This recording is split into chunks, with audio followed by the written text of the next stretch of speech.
সুপ্রিয় দর্শক, স্বাগতম জানাচ্ছি সর্বশেষ আপডেট বাংলা সংবাদে। শুরুতেই সংবাদ শিরোনাম। শুরুতেই জানিয়ে দেব, হাদিকে বিদেশ নিতে প্রস্তুত এয়ার অ্যাম্বুলেন্স। বিস্তারিত থাকছে প্রতিবেদনে। এদিকে বাইক চালক আলমগীর গুলি চালায় ফয়সাল। বিস্তারিত থাকছে প্রতিবেদনে। আরও জানিয়ে দেব, সিলেটে নিষিদ্ধ ছাত্রলীগ ও শ্রমিক লীগের 2 নেতা গ্রেপ্তার। বিস্তারিত থাকছে প্রতিবেদনে। এদিকে আনিস আলমগীর শাওন সহ 4 জনের বিরুদ্ধে অভিযোগ দায়ের। বিস্তারিত থাকছে প্রতিবেদনে। আরও জানিয়ে দেব, অনুপযোগী 12,500 ভোটকেন্দ্র সংস্কারের জন্য বরাদ্দ 124 কোটি টাকা। বিস্তারিত থাকছে প্রতিবেদনে। এবং সর্বশেষ জানিয়ে দেব, নির্বাচন যথাসময়ে হবে, ইসি সানাউল্লাহ। বিস্তারিত থাকছে প্রতিবেদনে। এতক্ষণ শুনছিলেন সংবাদ শিরোনাম, এবারে বিস্তারিত। ইনকিলাব মঞ্চের মুখপাত্র ও ঢাকা 8 আসনের সম্ভাব্য সাংসদ সদস্য প্রার্থী শরীফ ওসমান হাদিকে উন্নত চিকিৎসার জন্য আগামীকাল সোমবার থাইল্যান্ডের ব্যাংকক হাসপাতালে নেওয়া হবে। ইতোমধ্যে তাকে ব্যাংককে নিয়ে যাওয়ার জন্য এয়ার অ্যাম্বুলেন্সও প্রস্তুত হয়েছে। রোববার 14 ডিসেম্বর বিকেলে হাদির ভাই ওমর বিন হাদি এ তথ্য নিশ্চিত করেছেন। সরকার এই ব্যাপারে হাদির পরিবারকে সম্পূর্ণ সহযোগিতা করছে বলেও জানান তিনি। পরিবারের তরফ থেকে জানানো হয়েছে, সোমবার সকালেই হাদিকে থাইল্যান্ডের ব্যাংককে নিয়ে যেতে চান তারা। এজন্য এরই মধ্যে এয়ার অ্যাম্বুলেন্সের ব্যবস্থাও করা হয়েছে। এজন্য 52 লাখ টাকা পরিশোধ করা হয়েছে। এর আগেই সরকারের তরফ থেকে জানানো হয়, হাদির চিকিৎসার সব খরচ সরকার বহন করবে। তবে এর সব কিছুই চিকিৎসকের অনুমোদন সাপেক্ষে। এর আগে গণমাধ্যমে প্রকাশিত খবরে জানা যায়, হাদিকে উন্নত চিকিৎসার জন্য সোমবার সিঙ্গাপুরে নেওয়া হচ্ছে। রোববার সকালে হাদির পরিবার ও একাধিক সংশ্লিষ্ট সূত্রে এ তথ্য জানা গেছে। মূলত সরকার হাদিকে সিঙ্গাপুরের হাসপাতালে নেওয়ার জন্য আজকে সকালেই সব আনুষ্ঠানিকতা সম্পন্ন করে। তবে পরে হাদির পরিবারের ইচ্ছায় তাকে ব্যাংককে নেয়ার সিদ্ধান্ত হয়। আলমগীর গুলি চালায় ফয়সাল করিম। ঢাকা মেট্রোপলিটন পুলিশের অতিরিক্ত কমিশনার নজরুল ইসলাম বলেছেন, ওসমান হাদিকে গুলি করেছেন ফয়সাল করিম এবং মোটরসাইকেলের চালকের আসনে ছিলেন আলমগীর নামে এক আসামি। চিহ্নিত 2 জনকে গ্রেফতারে সর্বাত্মক চেষ্টা চালানো হচ্ছে। তাদের দেশের বাইরে পালিয়ে যাওয়ার কোনো তথ্য নেই। তবে তারা যেন পালিয়ে যেতে না পারেন সেজন্য বিজিবি সহ সব বন্দরকে সতর্ক করা হয়েছে।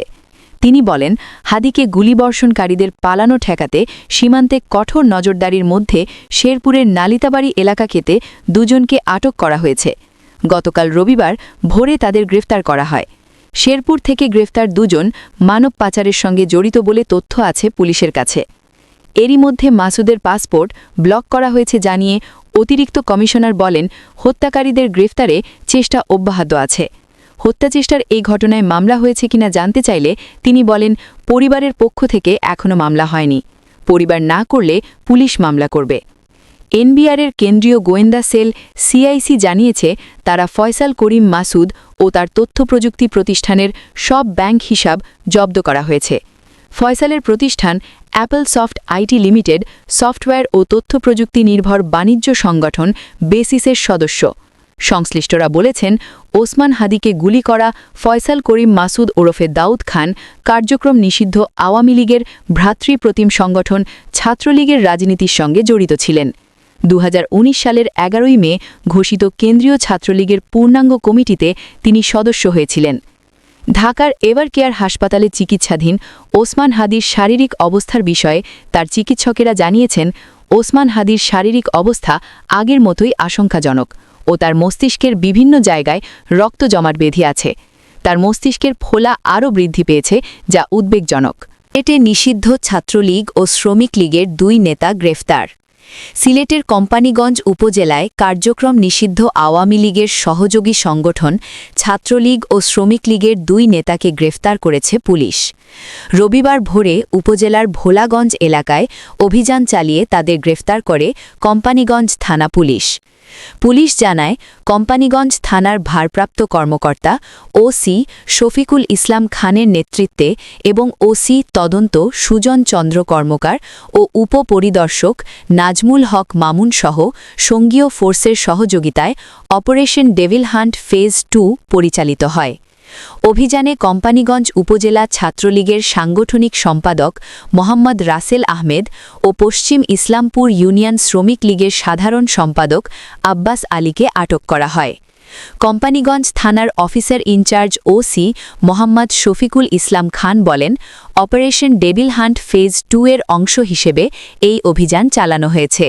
তাদের 2024 সালের বৈষম্য বিরোধী মামলায় আটক করা হয়েছে। সাধারণ মানুষের জানমাল ও নিরাপত্তা নিশ্চিত করতে ডেভিল হান্ট ফেজ 2 অপারেশন চলমান থাকবে।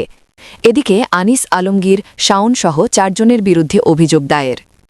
রাজধানীর উত্তরা পশ্চিম থানায় সন্ত্রাস বিরোধী আইনে সাংবাদিক আনিস আলমগীর, অভিনেত্রী মেহের আফরোজ শাওনসহ 4 জনের বিরুদ্ধে জুলাই রেভলিউশনারি অ্যালায়েন্সের কেন্দ্রীয় সংগঠক আরিয়ান আহমেদ অভিযোগ দায়ের করেছে। রোববার 14 ডিসেম্বর রাতে অভিযোগটি দায়ের করা হয় বলে জানা গেছে। এতে অভিযুক্ত অন্যরা হলেন মারিয়া কিশপট্ট এবং ইমতু রাতিশ ইমতিয়াজ। অভিযোগ সূত্রে জানা গেছে, 2024 সালের জুলাই মাসে বৈষম্য বিরোধী ছাত্র আন্দোলনে শেখ হাসিনা পালিয়ে গেলেও তার অনুসারীরা বিভিন্ন কৌশলে ঘাপটি মেরে দেশে অবস্থান করে দেশের স্থিতিশীলতা এবং অবকাঠামোকে ধ্বংস করার লক্ষ্যে রাষ্ট্রবিরোধী অপরাধ সংগঠনের ষড়যন্ত্র করে আসছে।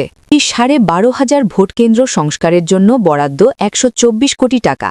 ত্রয়োদশ জাতীয় সংসদ নির্বাচনে ভোট কেন্দ্রের জন্য 12,531টি সরকারি প্রাথমিক বিদ্যালয় ব্যবহারের অনুপযোগী হয়ে আছে। এর মধ্যে বাউন্ডারি বা সীমানা প্রাচীর নেই অনেক শিক্ষা প্রতিষ্ঠানের। জরাজীর্ণ হয়ে পড়েছে দরজা ও জানালা। ভোটকেন্দ্র হিসেবে এসব শিক্ষা প্রতিষ্ঠান ব্যবহারের ক্ষেত্রে নিরাপত্তা বিঘ্নিত হওয়ার শঙ্কা রয়েছে। এই অবস্থায় ব্যবহার অনুপযোগী এসব ভোটকেন্দ্র মেরামতের ও সংস্কারের জন্য 124 কোটি টাকা বরাদ্দ দিয়েছে অর্থ মন্ত্রণালয়, খবর সংশ্লিষ্ট সূত্রের। সূত্রমতে বিদ্যমান পরিস্থিতিতে এসব প্রাথমিক বিদ্যালয় সংস্কার ও মেরামতের জন্য এর আগে অর্থ উপদেষ্টার কাছে 124 কোটি টাকার বরাদ্দ চেয়ে আধা সরকারি পত্র দিয়েছেন প্রাথমিক ও গণশিক্ষা উপদেষ্টা। সেই প্রস্তাব পর্যালোচনা করে এই বরাদ্দ দেওয়া হয়। যদিও চলতি বাজেটের নথি পর্যালোচনা করে দেখা গেছে, প্রাথমিক ও গণশিক্ষা মন্ত্রণালয়ের উন্নয়ন খাতে সরকারি প্রাথমিক বিদ্যালয়ের সংস্কার ও মেরামত কার্যক্রমের বিপরীতে কোনো অর্থ বরাদ্দ রাখা হয়নি। তবে অর্থ উপদেষ্টা ড সালেহুদ্দিন আহমেদ সম্প্রতি সংবাদ মাধ্যমকে বলেছেন, নির্বাচন পরিচালনার ক্ষেত্রে অর্থের কোনো সমস্যা হবে না। চাহিদা অনুযায়ী সব ধরনের ব্যয়ের অর্থ দেওয়া হবে। সে আলোকে বাজেটের বাইরে এ বরাদ্দ দেওয়া হয়।